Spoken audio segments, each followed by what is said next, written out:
The Toronto Raptors have been banged up all season long, but they are currently holding down a playoff spot and getting healthier. Hey everyone, Rob Wong, joined alongside by Toronto Sun Raptors beat writer Mike Ganter. And before we get to the team itself, Mike, let's start with OG Anunoby, who's getting a lot of praise from other players around the league right now. I know Celtic star Jason Tatum even told him before the game the other night that he'll probably see him in Utah for the All-Star game. Is that the way things are moving right now?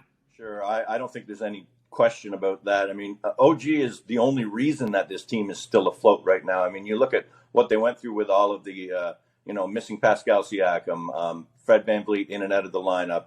I mean, and then on top of that, just the number of injuries that they had. OG is the reason that they're above 500 right now. So yeah, I fully expect him to be in Utah.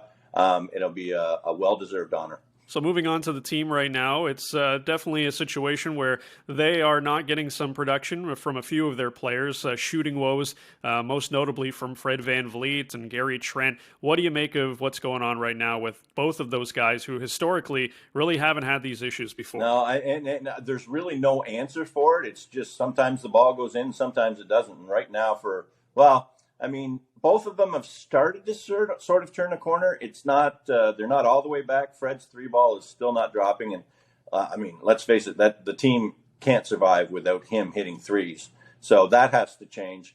I see Gary since he moved into this coming off the bench.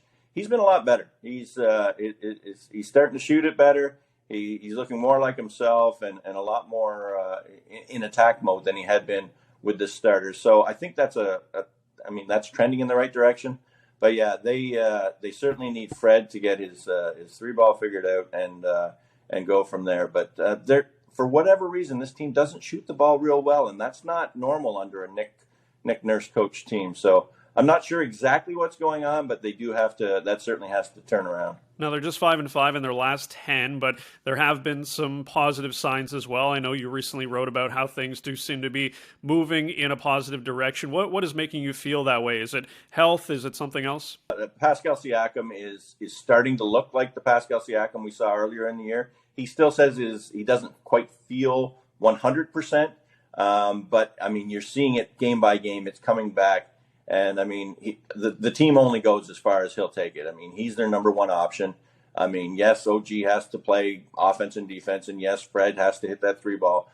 But Pascal Siakam is the linchpin. He's the one that this team is built around, and they'll only go as far as he'll take them. And I see him improving, and with him improving, that means the team is improving. So that's mainly the reason I would say that they're trending in the right direction.